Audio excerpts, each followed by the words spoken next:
अपन direct और indirect के बारे में अध्ययन करेंगे। डायरेक्ट और इनडायरेक्ट ये एक टॉपिक थोड़ा नया भी हो सकता है कुछ बच्चों के लिए, कुछ बच्चों के लिए ओल्ड भी हो सकता है। अब डायरेक्ट और इनडायरेक्ट क्या है, नरेशन क्या होता है और रिपोर्टेड स्पीच क्या होता है, इसको हम पहले ढंग से क्लियर करेंगे। क्योंकि इसको डिफाइन करने के लिए मैं आपको एक सेंटेंस लिखना चाह रहा हूं। यहां पर देखिए, ध्यान से देखना आप। जैसे डायरेक्ट स्पीच, ये पूरा नाम इसका डायरेक्ट स्पीच होता है। अब इसको इनडायरेक्ट में कन्वर्ट करना है। जैसे मैंने इसमें लिखा, Mohan said to me I am working here. आपको बेटा ध्यान से समझने की जरूरत है। हमको ये देखना है कि इसमें देखो, डायरेक्ट स्पीच में हमेशा डबल सेंटेंस दिए हुए होते हैं। यहां से देख रहे हैं आप, मोहन से लेकर के मी तक, अर्थात ये कॉमा से पहले वाला सेंटेंस। एक तो क्या है, कॉमा से पहले वाला सेंटेंस। अब इसका नाम क्या है, क्योंकि ये चीज हमको एकदम आवश्यक होनी चाहिए, पता होनी चाहिए कि वास्तव में ये है क्या, इसको हम किस तरीके से परिभाषित करें, किस तरीके से हम डिफाइन करें, ये क्लियर होना चाहिए। बेटा ये सेंटेंस कौन सा है, इसको बोलते हैं रिपोर्टिंग स्पीच। क्या बोलते हैं इसको, रिपोर्टिंग स्पीच बोलेंगे। ध्यान से समझना आप, रिपोर्टिंग स्पीच। सभी स्टूडेंट्स अपनी पेन कॉपी लेकर के और इसको आप लिखते रहें ताकि आपको अच्छी तरीके से समझ में आ जाए रिपोर्टिंग स्पीच। अब देखिए, कोमा से बाहर वाले सेंटेंस को हमेशा रिपोर्टिंग स्पीच के नाम से जानते हैं। और ध्यान से देखें आप, ये जो डबल डबल जो कोमा लग रहे हैं, इनको हम बोलते हैं इन्वर्टेड कोमास। इनको हम इन्वर्टेड कोमास बोलते हैं। इन्वर्टेड कोमास के अंदर जो सेंटेंस दिया हुआ होता है उसको हम बोलते हैं रिपोर्टेड स्पीच। उसको हम बोलेंगे रिपोर्टेड स्पीच। बहुत ही आसान और बहुत ही इंटरेस्टिंग टॉपिक है डायरेक्ट इनडायरेक्ट, जिसको हम रिपोर्टेड स्पीच और नरेशन के नाम से भी जानते हैं।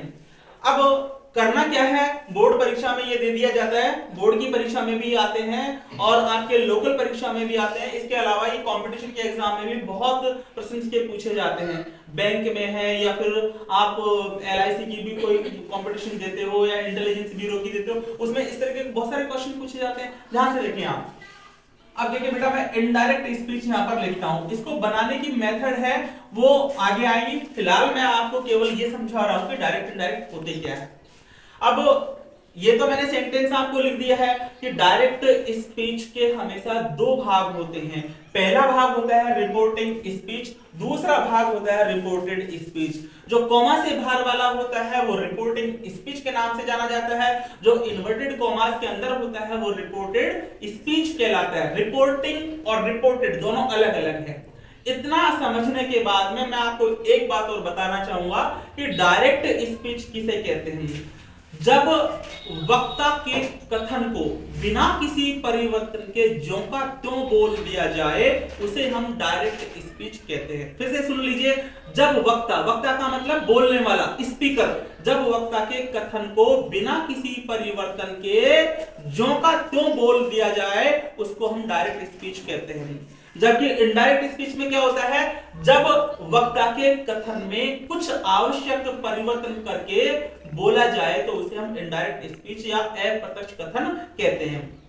अब बेटा ध्यान से देखने की बात है, क्योंकि ये चीजें आपको लिखवाने की कोई जरूरत नहीं, केवल समझाने की बात है। अब ये डायरेक्ट है, अब इसमें इनडायरेक्ट जब बदलेंगे तो देखो हम इसमें क्या परिवर्तन कर रहे हैं, वो परिवर्तन पर हम विशेष तौर से गौर करेंगे। देखिए मैंने यहाँ पर जो नाउन है, नाउन को नाउन के रूप में मैंने यहाँ लिख दिया। जैसे ऊपर नाम दे रखा है नाउन के रूप में मोहन, तो मैंने मोहन लिख दिया। अब इसमें ध्यान देने की बात है, सैड या सैड टू, सैड अथवा सैड टू, इसको बोलते हैं आरवी। इसको बोलते हैं हम आरवी, अर्थात रिपोर्टिंग वर्ब। रिपोर्टिंग स्पीच में रिपोर्टिंग वर्ब होती है जो सैड होगी अथवा सैड टू होगी। वैसे से भी हो सकती है, से टू भी हो सकता है, सेज टू भी हो सकता है। वैसे मैं आपको नियमों में सारी चीज की जानकारी दूंगा। फिलहाल आपको ये देखना है कि मैं आवश्यक परिवर्तन कहां पर कर रहा हूं। मैंने ये लिख दिया है, पहला परिवर्तन मैं आरवी से संबंधित करूंगा। आपके दिमाग में स्टैंडर्ड वर्ड याद होनी चाहिए, आरवी क्या होती है। तो ये रिपोर्टिंग स्पीच और रिपोर्टिंग वर्ब होती है। सैड टू को मैंने बदला इसमें टोल्ड में। ये आपको मैं अंडरलाइन करके आपको समझा रहा हूं। मैंने फर्स्ट परिवर्तन कर दिया है आरवी से संबंधित, मैंने 1 नंबर डाल दिया। अब इसके बाद में मुझे आगे क्या करना है, इस सेड टू को तो मैंने टोटल बदल दिया। अब मेरे पास में बचता है इसमें ऑब्जेक्ट में, ये भी मैंने लिख दिया। अब देखिए इसमें ये कॉमा और इन्वर्टेड कॉमा, ध्यान देने की बात है, डायरेक्ट स्पीच से जब इनडायरेक्ट में बदलते हैं तो कॉमा इन्वर्टेड कॉमा बिल्कुल हट जाते हैं। तो आई आ गया है। अब अगला जो परिवर्तन है, एक परिवर्तन ये वाला आ जाता है, ये कॉमा हट जाते हैं, कॉमा इन्वर्टेड कॉमा को हटा देंगे और कनेक्टिव का प्रयोग करेंगे। तो अगला जो परिवर्तन मैंने ये किया है, इसमें एक ये वाला आ गया है नेक्स्ट परिवर्तन। रिपोर्टिंग वर्ब से संबंधित परिवर्तन हो गया, कनेक्टिव से संबंधित परिवर्तन मैंने किया।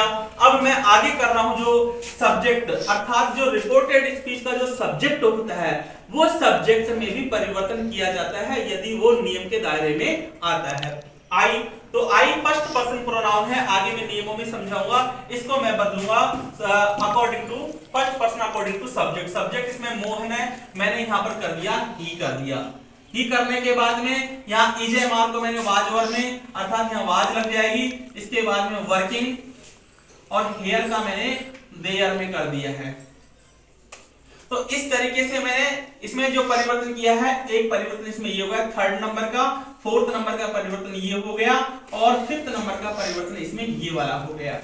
अब देखिए फ्रेंड्स, बिल्कुल आपके सामने क्लियर है, क्लियर कट है इसमें, और इतना जो तरीके से मैं आपको स्पष्ट कर रहा हूं, ध्यान से देखोगे समझ में आएगी। पहला परिवर्तन रिपोर्टिंग वर्ब से संबंधित परिवर्तन है, दूसरा परिवर्तन कनेक्टिव से संबंधित परिवर्तन है, तीसरा परिवर्तन प्रोनाउन संबंधी परिवर्तन है, चौथा परिवर्तन टेंस अथवा वर्ब संबंधी परिवर्तन है, और लास्ट में जो परिवर्तन है वो टाइम संबंधी परिवर्तन कहलाता है। अब मैं आपको यहां डिक्टेट कर रहा हूं, देखो डायरेक्ट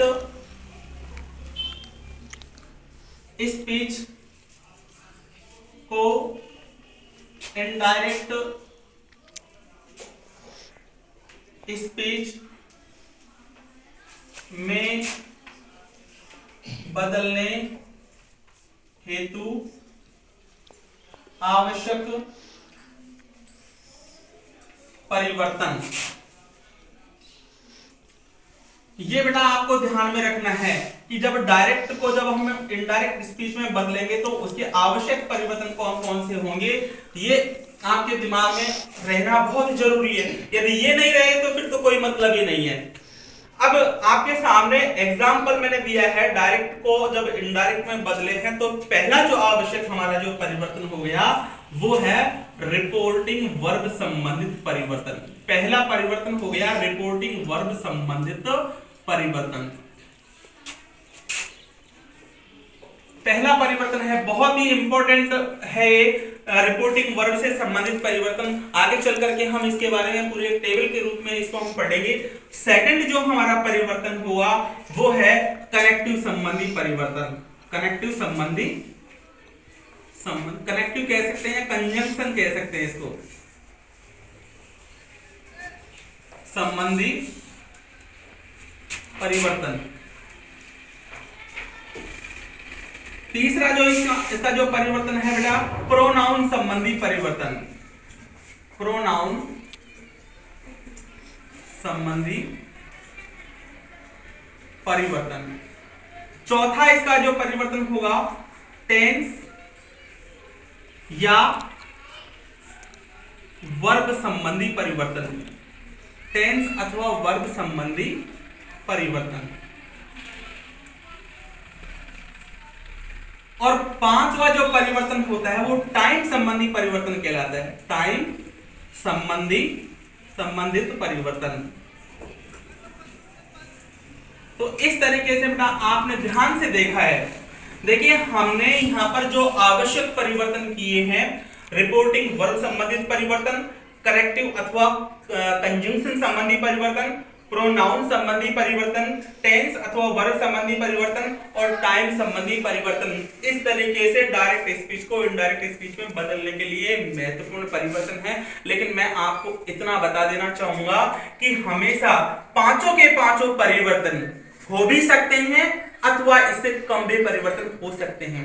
ये सेंटेंस के ऊपर डिपेंड करता है कि इसमें कितने परिवर्तन होने हैं। ठीक है।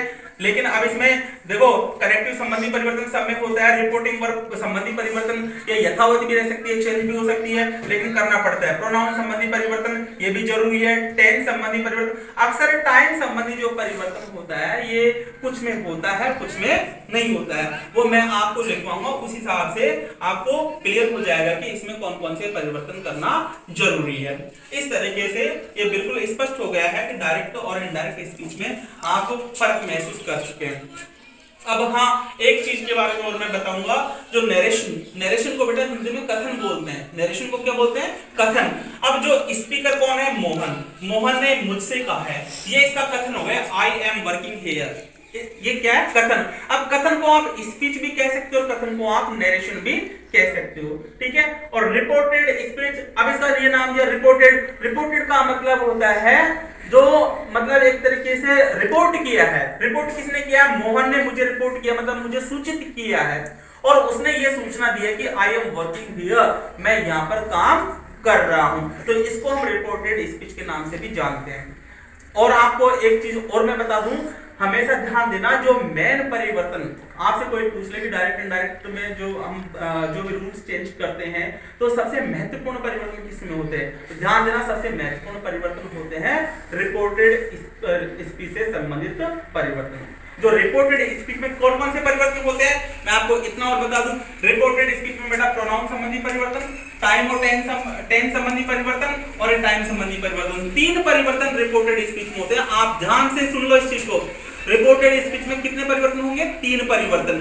पहला परिवर्तन प्रोनाउन संबंधी परिवर्तन, दूसरा परिवर्तन वर्ब अथवा टेंस संबंधी परिवर्तन, और तीसरा परिवर्तन होता है टाइम संबंधी परिवर्तन। ये परिवर्तन कहलाते हैं main changes in indirect speech, ठीक है।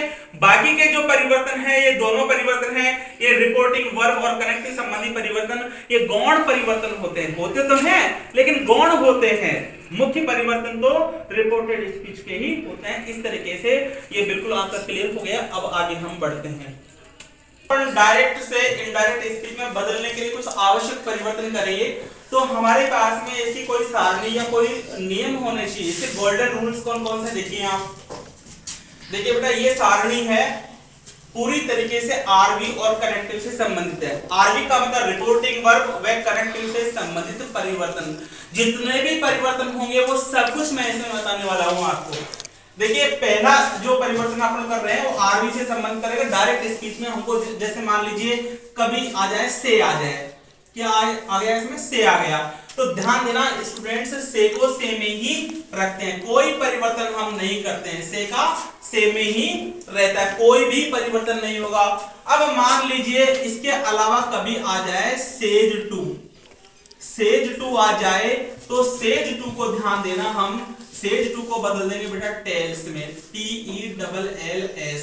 ये आपको याद रखना है, इसको हम टेल्स में बदल देंगे। जब इस तरीके का वाक्य आ जाए तो निश्चित रूप से उसमें हम कनेक्टिव का जो प्रयोग करेंगे वो दैट का प्रयोग करेंगे, THAT अर्थात दैट का ही इसमें प्रयोग होगा। यहाँ से आ गया तो से को से में रखना है, सेज टू आ जाए तो टेल्स में उसको चेंज करना है। ऐसे जो भी सेंटेंस आएंगे बेटा वो प्रेजेंट टेंस के होते हैं, ये ध्यान रखने की बात है, वो प्रेजेंट टेंस के होते हैं, इसलिए इस तरीके से परिवर्तन हो जाता है। अब मान लीजिए सेल से, ये आ गया सेल से, तो सेल से आ जाए तो बेटा ध्यान देना उसको सेल से में ही रखते हैं, कोई परिवर्तन नहीं करते हैं। सेल से का सेल से ही आ जाए, और विल से आ जाए तो विल से का भी विल से में ही रखते हैं, कोई परिवर्तन नहीं करते हैं। जैसा होता है वैसा का वैसा ही हम लिख देते हैं। और ध्यान देने की बात यह है कि इस टाइप के जो क्वेश्चंस हैं बोर्ड के एग्जाम में कम पूछे जाते हैं। पूछ लिए जाए तो फिर हम अटके भी नहीं, अगर हम बीच में स्टॉप भी नहीं हो सके, हम उसको आराम से हल कर दें। और इसमें भी कनेक्टिव हमेशा दैट का प्रयोग ही होगा, इसमें भी दैट लगा देंगे और इसमें भी दैट लगा देंगे। बेटा ये वाला है, यहां तक मैंने आपको किया है, ये प्रेजेंट का था और ये फ्यूचर से संबंधित है। ये फ्यूचर से संबंधित है, ये आ सकते हैं, कभी कभी इस टाइप के प्रश्न पूछ लिए जाते हैं तो हम उसमें थोड़े परेशान हो जाते हैं, नहीं कर पाते हैं। इसलिए आपने इसको देख लिया और आराम से ये कनेक्टिव देखो, ये डायरेक्ट स्पीच में रिपोर्टिंग वर्ब है और इनडायरेक्ट स्पीच में ये वाली है। यहाँ पर केवल सेज टू को ही हमने बदला है, से भी नहीं चेंज किया है, बाकी कनेक्टिव सबका सेम है, कोई परिवर्तन नहीं है। आगे हम देखेंगे इसमें, मान लीजिए इसमें आ गए, इसमें सेड आ गया, इसमें आ गया सेड, तो बेटा सेड का सेड ही रहता है, कोई परिवर्तन नहीं किया जाता, खाली सेड आ जाता है तो सेड का सेड ही रहेगा। कनेक्टिव बेटा दैट का प्रयोग हो जाएगा, इसमें कनेक्टिव इसमें दैट का प्रयोग हो जाएगा। यहां तक अपन ने कर लिया है। इसके बाद में ये पास्ट टेंस से संबंधित परिवर्तन है, ये पास्ट टेंस का है। अब मान लीजिए सेड की जगह आ जाए सेड टू, ध्यान देना सेड की जगह आ जाए सेड टू, तो इसको हम बेटा टोल्ड में कर देते हैं, इसको हम टोल्ड में कर देते हैं और इसमें कनेक्टिव आ जाएगा दैट का प्रयोग, इसमें कनेक्टिव हम वही दैट का प्रयोग करेंगे। लेकिन ये जितने भी यहां आपको मैं लिखा रहा हूं, इसमें जो सेंटेंस की जो टाइप होगी बेटा, ये ध्यान रखना, सेंटेंस बेटा अफर्मेटिव होगा ये, अर्थात अंदर का जो रिपोर्टेड स्पीच होगा वो अफर्मेटिव होगा। अफर्मेटिव को मैंने पिछले वीडियो में आपको बताया था, अफर्मेटिव कह सकते हैं उसको, पॉजिटिव सेंटेंस कह सकते हैं, सिंपल सेंटेंस कह सकते हैं, ठीक है, इस तरीके से आएगा। ध्यान देना ये बोर्ड की परीक्षा में काफी इंपॉर्टेंट है ये वाला जो क्वेश्चन। जब रिपोर्टिंग डायरेक्ट स्पीच में जब रिपोर्टिंग वर्ब सेड अथवा सेड टू हो तो उसमें किस तरीके से हम परिवर्तन करेंगे, तो ये आपका क्लियर होता है। नेक्स्ट जो हम देखेंगे इसमें, ये तो हमारा क्लियर हो गया। अब बोर्ड की एग्जाम में बेटा ये वाला इंपॉर्टेंट है, इसके अलावा जो इंपॉर्टेंट होता है जब हमारा रिपोर्टेड स्पीच, जब रिपोर्टेड स्पीच इंट्रोगेटिव हो, प्रश्नवाचक हो, तो ऐसी स्थिति में हम क्या परिवर्तन करेंगे, ध्यान देना। तो और ये भी मैंने आपको बताया था, प्रश्नवाचक जो होते हैं, इंट्रोगेटिव जो सेंटेंस होते हैं वो दो तरीके के पूछे जाते हैं, एक तो हेल्पिंग वर्ब से शुरू होने वाले और एक WH वर्ड से शुरू होने वाले। अब ध्यान दो आप, मैंने यहां पर लिख दिया, ये है तो वही पास्ट, इसमें कोई परिवर्तन नहीं है, लेकिन मैं यहां पर लिख रहा हूं सेड, सेड अथवा सेड टू। ध्यान देना बेटा, इसमें दोनों चीजें आती हैं, इसमें सेड हो अथवा सेड टू हो, दोनों को ही हम आस्क्ड में बदल देंगे, दोनों को ही हम आस्क्ड में बदल देंगे।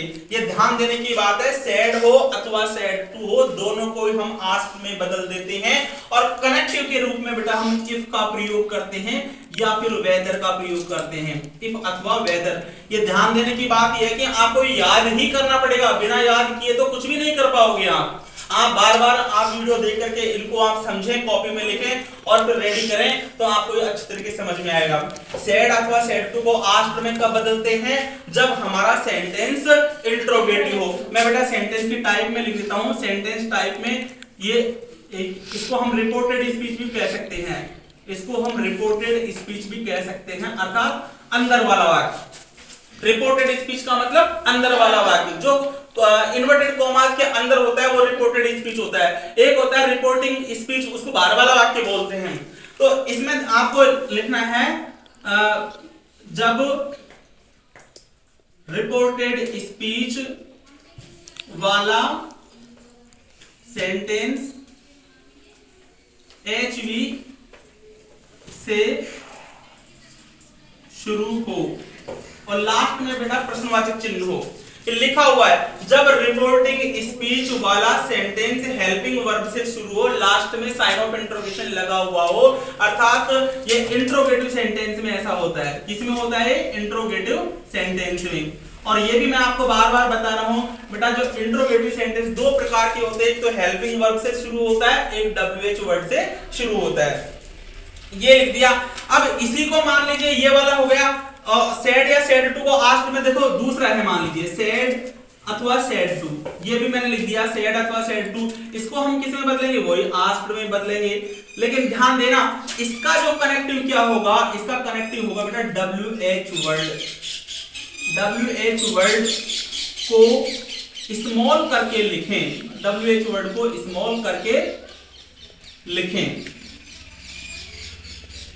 ये आपने देखा है, इसमें मैंने इफ और वेदर का प्रयोग नहीं किया है। इसमें जो WH वर्ड दिया होगा उसी को लिखना है, अलग से कोई हमको करेक्टिव नहीं लगाना है।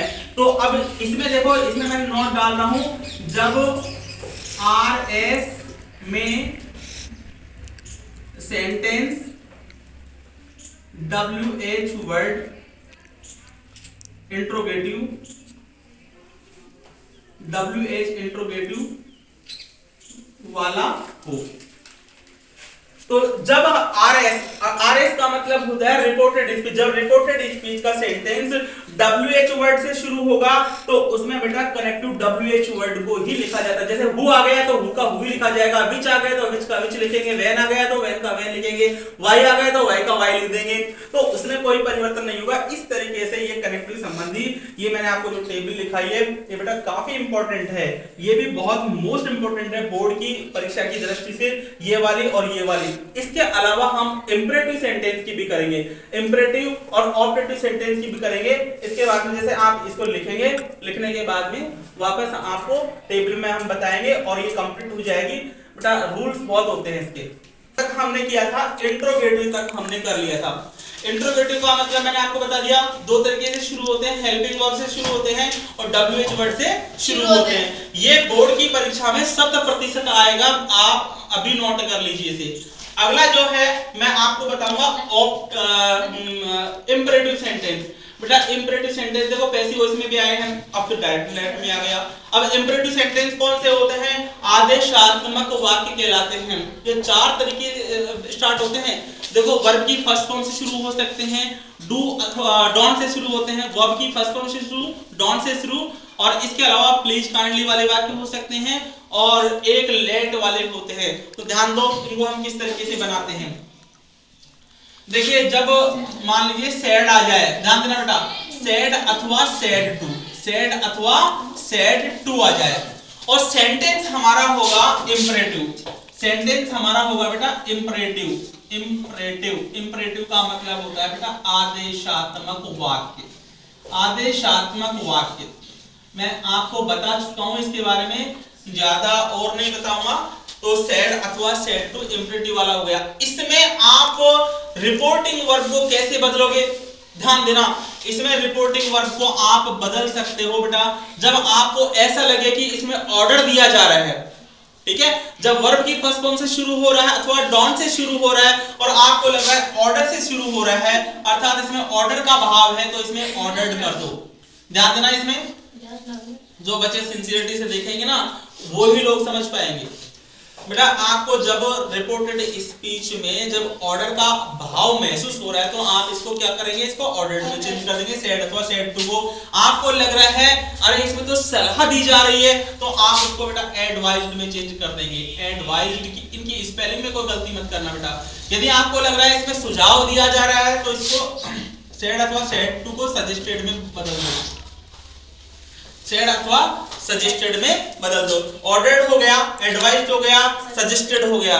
ठीक है, यदि आपको ऐसा लगता है कि इसमें तो कोई रिक्वेस्ट का भाव है, इसमें तो प्रार्थना का भाव है, तो बेटा इसको रिक्वेस्टेड में परिवर्तन कर दो। रिक्वेस्टेड में परिवर्तन कर दिया है। यदि आपको इसमें ये महसूस हो रहा है कि नहीं इसमें तो मना करने का भाव है, इसमें किसका भाव है? मना करने का भाव है, तो बेटा इसको आप प्रोहिबिटेड में चेंज कर दो। प्रोहिबिटेड, प्रोहिबिटेड कह दो, या बेटा इसको हम प्रोहिबिटेड में इसको फोरबेड में भी चेंज कर सकते हैं। फोरबेड, ध्यान देना। और कुछ भी आपको भाव ही पता नहीं है तो आप उसको आस्क्ड में बदल दें। तो बेटा इस तरीके से ध्यान देना। तो ETC इत्यादि और भी होते हैं, लेकिन आपको इस तरीके की इसमें लगभग कंप्लीट हो जाता है जब ध्यान देना। ये मैंने इसलिए बताया है, ऑर्डर्ड है, एडवाइज्ड है, सजेस्टेड है, रिक्वेस्टेड है, प्रोहिबिटेड है, फोरबेड अथवा इसमें आस्क्ड जो दे रखा है ये बेटा भाव अनुसार परिवर्तन होते हैं। ये किसके अनुसार परिवर्तन होंगे? भाव के अनुसार, अर्थात रिपोर्टेड स्पीच के भाव अनुसार, भावानुसार परिवर्तन। ये मेन चीज है, ये भावानुसार परिवर्तन होते हैं। अब इसमें कनेक्टिव किसका प्रयोग करेंगे? तो ध्यान देना, इंपरेटिव सेंटेंस जो होते हैं, आदेशात्मक जो वाक्य होते हैं, उसमें कनेक्टिव हमेशा जेड का प्रयोग ही होता है, कोई अलग से नहीं आता है। इस तरीके से ये आपका क्लियर हो जाता है। और एक चीज मैं आपको बता दूं, जब अंदर वाला वाक्य जिसको हम आर एस के नाम से जानते हैं, इसको रिपोर्टेड स्पीच भी कह सकते हो आप, जब अंदर वाला वाक्य डोंट से शुरू हो, डोंट, डू नॉट कह दो बेटा या डोंट कह दो, ये की बात है, डू नॉट अथवा डोंट से शुरू हो तो आरवी को फॉरवर्ड अथवा प्रोहिबिटेड में बदलें।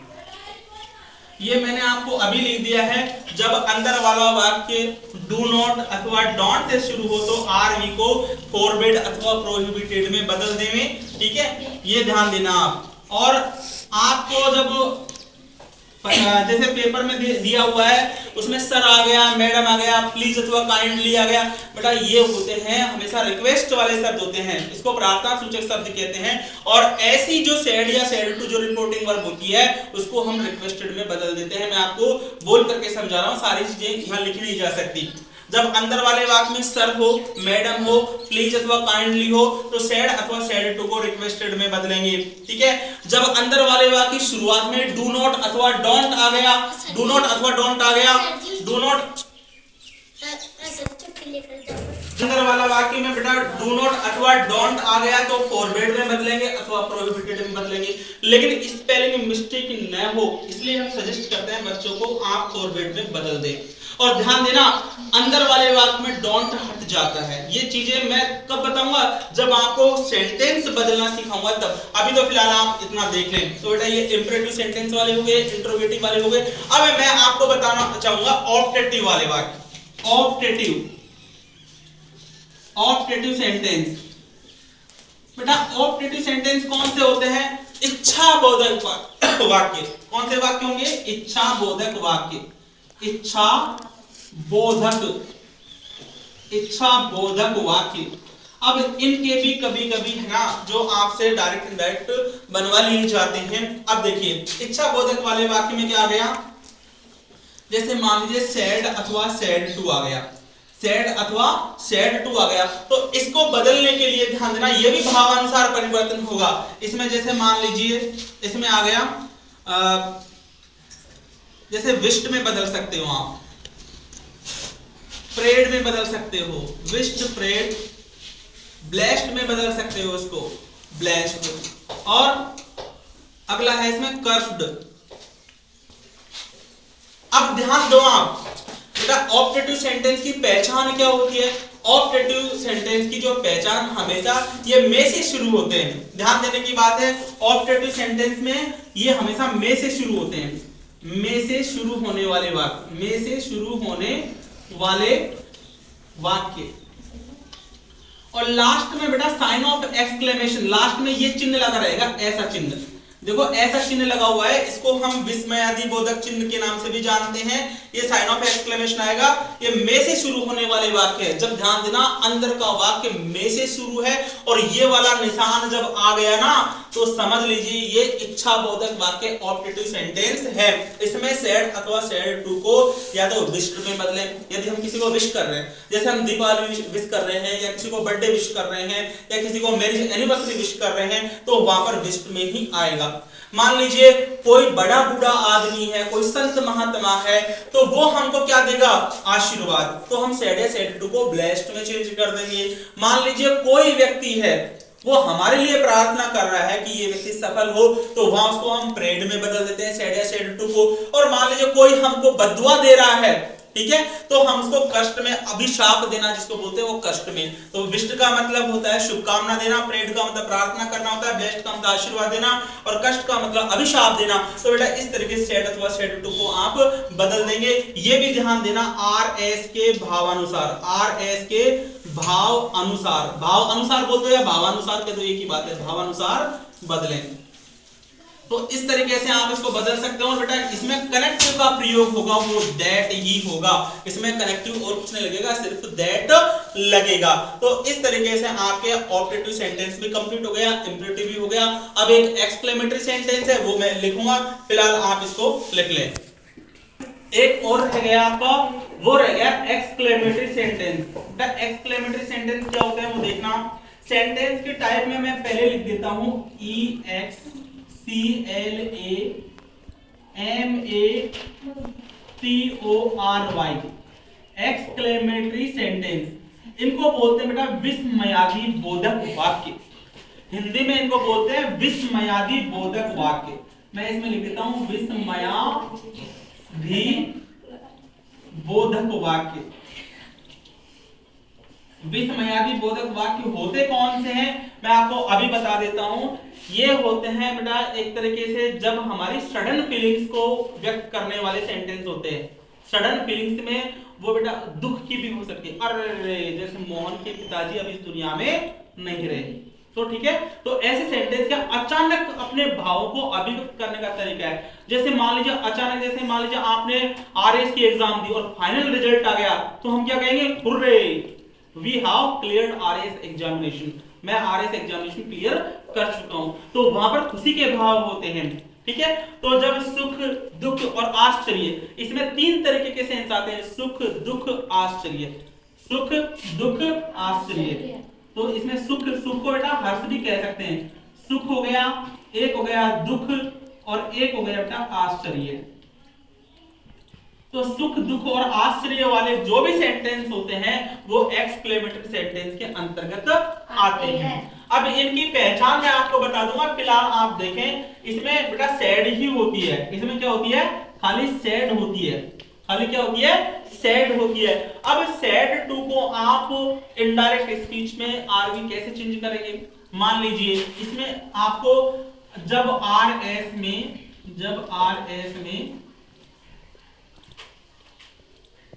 अलास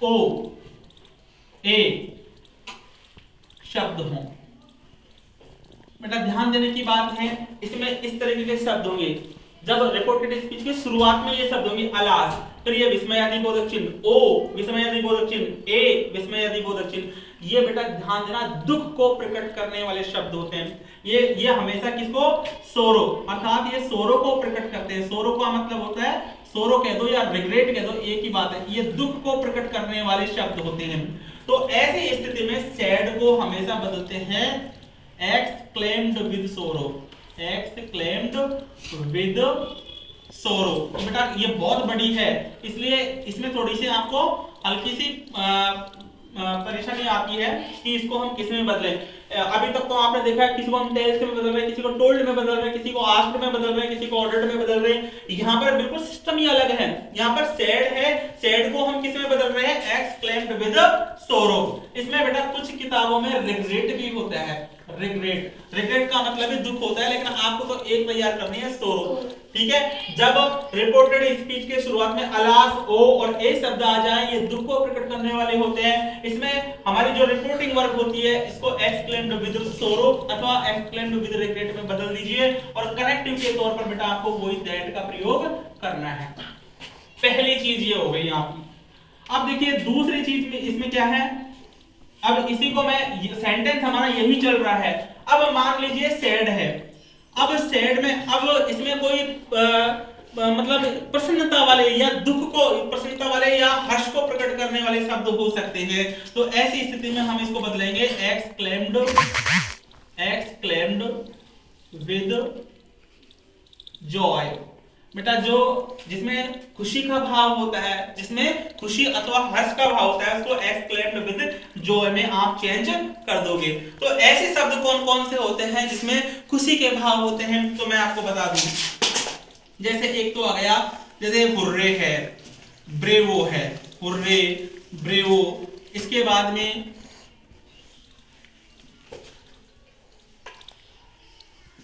ओहो, आहा, ऐसे शब्द आ जाएं ये बेटा, ये हमेशा प्लेजर को बताते हैं, ये हमेशा किसको बताते हैं, जॉय को बताते हैं। तो ध्यान देना, ऐसे शब्द आने पर आप उसको एक्सक्लेम्ड विद जॉय में चेंज कर देंगे। ये ध्यान देने की बात है, इसमें गड़बड़ी बिल्कुल नहीं है। एक बार बेटा पहचान सही से कर लोगे तो आप इसको अच्छी तरीके से बदल पाओगे, सिंसियरिटी से आप देखते रहोगे इसको। इसके बाद में एक लास्ट और है बेटा, वो देख लो आप, 3rd नंबर का है। इसमें सैड को किस में बदलोगे, इसमें ये बेटा आश्चर्य वाले हैं। आश्चर्य में क्या है, इसमें व्हाट और हाउ, व्हाट और हाउ से इनकी पहचान की जाती है। जब अंदर वाले वाक्य में जब व्हाट और हाउ के जब प्रयोग आ जाए तो ऐसी स्थिति में आप इसको एक्सक्लेम्ड विद सरप्राइज में, with surprise, exclaimed with surprise या वंडर में चेंज कर सकते हैं। मतलब ऑब्लिक का मतलब है या तो आप इसका यूज करो या फिर इसका यूज करो, एक ही बात है। जब अंदर वाले वाक्य में व्हाट और हाउ का प्रयोग हो रहा है तो हम सैड जो हमारी रिपोर्टिंग वर्ब है उसको एक्सक्लेम्ड विद सरप्राइज अथवा वंडर में चेंज कर देंगे और कनेक्टिव हम दैट का प्रयोग कर देंगे। इस तरीके से अब मैंने इसमें कुछ भी नहीं छोड़ा है, डायरेक्ट को इनडायरेक्ट में बदलने से संबंधित रिपोर्टिंग वर्ब और कनेक्टिव संबंधित परिवर्तन हम कैसे करें, ये आपका कंप्लीट हो गया है।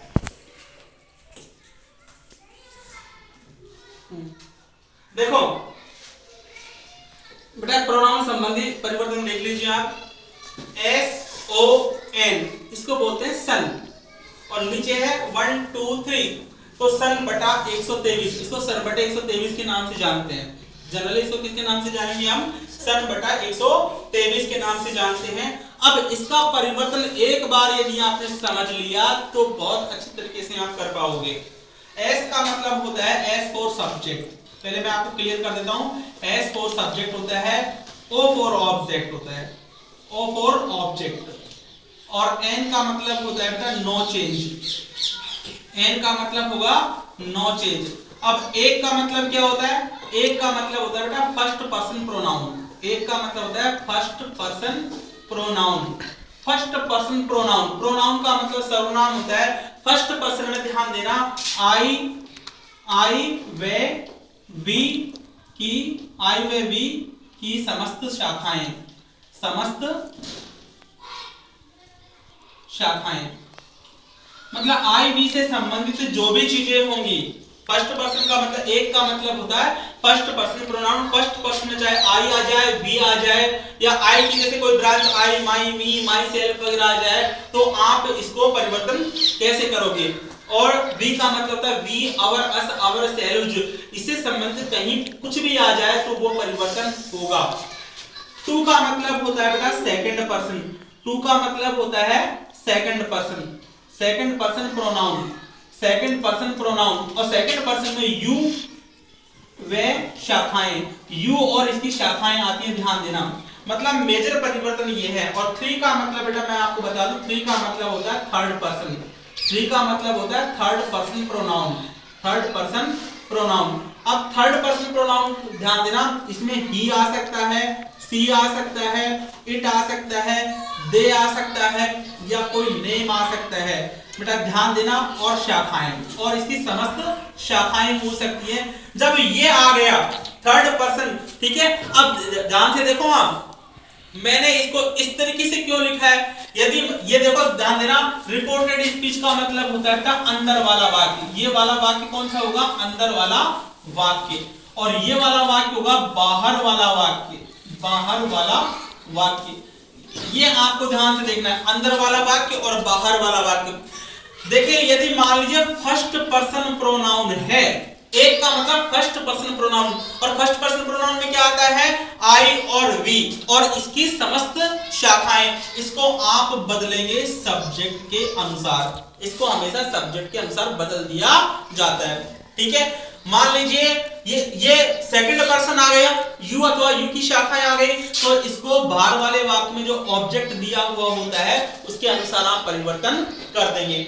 तीन का मतलब होता है थर्ड पर्सन, और एन का मतलब होता है नो चेंज। बेटा थर्ड पर्सन में ही, सी, इट, दे और नेम और शाखाएं आ जाती तो कोई बदलाव नहीं होगा। नो चेंज का मतलब कोई परिवर्तन आपको नहीं करना है, आपको जैसा लिखा हुआ है वैसा का वैसा ही लिखना है, कोई परिवर्तन करने की जरूरत नहीं है। ये आपका मुख्य परिवर्तन हो गया। रिपोर्टेड स्पीच में पहला परिवर्तन प्रोनाउन संबंधी परिवर्तन होता है। इस तरीके से आप इसको कॉपी में आराम से लिखें, आराम से समझ करके क्लियर करेंगे।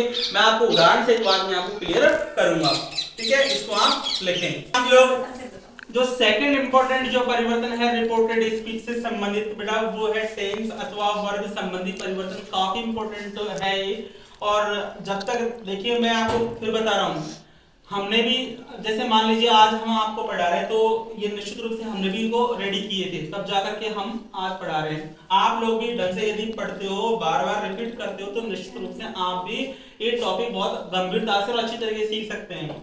देखो डायरेक्ट स्पीच में मान लीजिए वर्ब की फर्स्ट फॉर्म अथवा वर्ब की फर्स्ट फॉर्म में एस या ईएस आ गया, तो आप बेटा उसको वर्ब की सेकंड फॉर्म में बदल देंगे।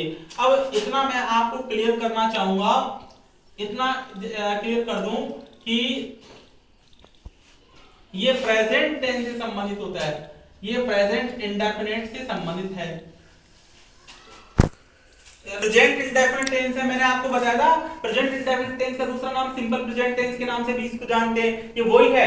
तो इस तरीके से वर्ब की फर्स्ट फॉर्म या वर्ब की फर्स्ट फॉर्म में ऐसी ऐसा आ जाए तो सेकंड फॉर्म में चेंज कर दोगे। Do does plus not plus verb की फर्स्ट फॉर्म आ जाए तो इसको बेटा डिड नॉट प्लस वर्ब की फर्स्ट फॉर्म में परिवर्तन कर दोगे। तो ये टेंस भी बेटा प्रेजेंट इंडेफिनिट वाला ही है, ये भी प्रेजेंट इंडेफिनिट का है।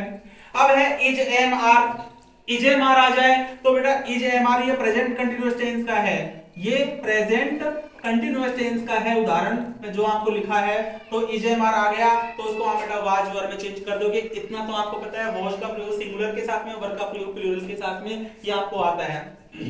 अब बात करें हैज हैव आ गया, तो हैज हैव ये प्रेजेंट परफेक्ट टेंस से संबंधित है, ये हो गया प्रेजेंट परफेक्ट से संबंधित। ये आ गया तो इसको हैज हैव को हेड में कर दो। हैज बीन और हैव बीन आ जाए तो इसको हेड बीन में परिवर्तन आप कर दो, ये प्रेजेंट परफेक्ट कंटीन्यूअस टेंस से संबंधित है। अब ये आ जाए मान लीजिए वर्ब की सेकंड फॉर्म। ध्यान देना स्टूडेंट्स, ये वाला बहुत इंपॉर्टेंट है जो मैंने स्टार लगाया है बेटा। वर्ब की सेकंड फॉर्म आ गई तो आप उसको हेड प्लस वर्ब की थर्ड फॉर्म में चेंज करेंगे। ये बहुत स्टूडेंट्स का गलत होता है क्योंकि उनको रूल्स क्लियर नहीं होते हैं। अब मान लीजिए ये हो गया पास्ट इंडेफिनिट टेंस, ये भी आपका क्लियर हो गया। वाज वर्ब ये पास्ट कंटीन्यूअस टेंस है, तो वाज वर्ब को बेटा हैड बीन में चेंज कर दो। हेड प्लस वर्ब की third form, head plus verb की थर्ड फॉर्म में रहती है, कोई चेंज नहीं होता। हेड बीन को हेड बीन में जो का त्यों रखते हैं। कैन का कुड में, मे का माइट, शेल का शुड, विल का वुड, अर्थात ये कैन से जो शुरू हो रहे हैं ये बेटा मॉडल्स हैं, ये मॉडल्स हैं। कैन का कुड में, मे का माइट में, शेल का शुड में, विल का वुड में। शेष जो मॉडल्स हैं should, would, could, might, used to वगैरह ये चेंज नहीं होते हैं, ये एज इट इज रहते हैं, इनमें कोई बदलाव नहीं होता है। इस तरीके से आपका ये टेंस और वर्ब संबंधी परिवर्तन आपका पूरा मैंने आपको करा दिया है। बार बार आप वीडियो देख करके और इसको लिख करके आप इसको रेडी अप करेंगे। अगला जो परिवर्तन अपन देखेंगे टाइम संबंधी परिवर्तन लास्ट है, इसके बाद में इसके रूल्स एकदम खत्म है। तो इसमें टाइम संबंधी परिवर्तन ये लास्ट परिवर्तन है, थर्ड परिवर्तन कहलाता है। ये बेटा टाइम संबंधी परिवर्तन है और ये एग्जाम में इससे संबंधी परिवर्तन हो या नहीं ये कोई जरूरी नहीं है, आपको देखना है। जैसे डायरेक्ट और इनडायरेक्ट में दिस आ गया तो बेटा दिस को दैट में चेंज करना है, लेकिन दैट का दिस में नहीं होगा, ये ध्यान रखने की बात है। दिस को आप दैट में चेंज करेंगे, दीज आ जाए तो दोज में चेंज कर दो, हेयर को देर में बदल दीजिए, नाउ का देन में कर दीजिए, एगो का बिफोर में, टुडे आ जाए तो उसको दैट डे में बदल दो, टू नाइट आ जाए तो दैट नाइट में बदल दो, यस्टरडे आ जाए तो बेटा द प्रीवियस डे आप उसको बदलें, द प्रीवियस डे या द डे बिफोर। लेकिन ज्यादातर जो हम बच्चों को रटवाते हैं द प्रीवियस डे में उसको बदलवा देते हैं। तो इस तरीके से ये बिल्कुल आप अच्छी तरीके से क्लियर कर सकते हो। ये बेटा खास तौर से पूछे जाते हैं। टुमारो आ जाए तो टुमारो को द नेक्स्ट डे में आप बदलेंगे, टुमारो को किस में बदलेंगे, द नेक्स्ट डे में। और इसका ये भी होता है, ये भी आंसर सही है, द फॉलोइंग डे में भी बदल सकते हैं। हेंस को आप देंस में बदल दें, कम आ जाए तो उसको गो में बदल देते हैं। इसके अलावा कभी कभी मान लीजिए, जैसे मान लीजिए द नेक्स्ट आ जाए, नेक्स्ट आ जाए, नेक्स्ट को द फॉलोइंग में बदल दो, नेक्स्ट खाली नेक्स्ट आ जाए, खाली नेक्स्ट आ जाए तो बेटा उसको द फॉलोइंग में आप चेंज कर दें, नेक्स्ट का द फॉलोइंग में चेंज कर दें। और लास्ट आ जाए तो उसको द प्रीवियस कर दें आप, द प्रीवियस, लास्ट का द प्रीवियस में चेंज कर दे इस तरीके से बेटा। ये आपका टाइम संबंधी जो परिवर्तन है वो क्लियर है। आप इसको कॉपी में जरूर लिख करके आप इसको तैयार करेंगे। थैंक यू, धन्यवाद। और ये आप जो वीडियो देख रहे थे NR सर के द्वारा, आप जो वीडियो देख रहे हैं आप इसको लाइक एंड सब्सक्राइब ज्यादा से ज्यादा करें और बेल आइकन को दबा करके ऑल का बटन भी सब्सक्राइब कर दें। धन्यवाद।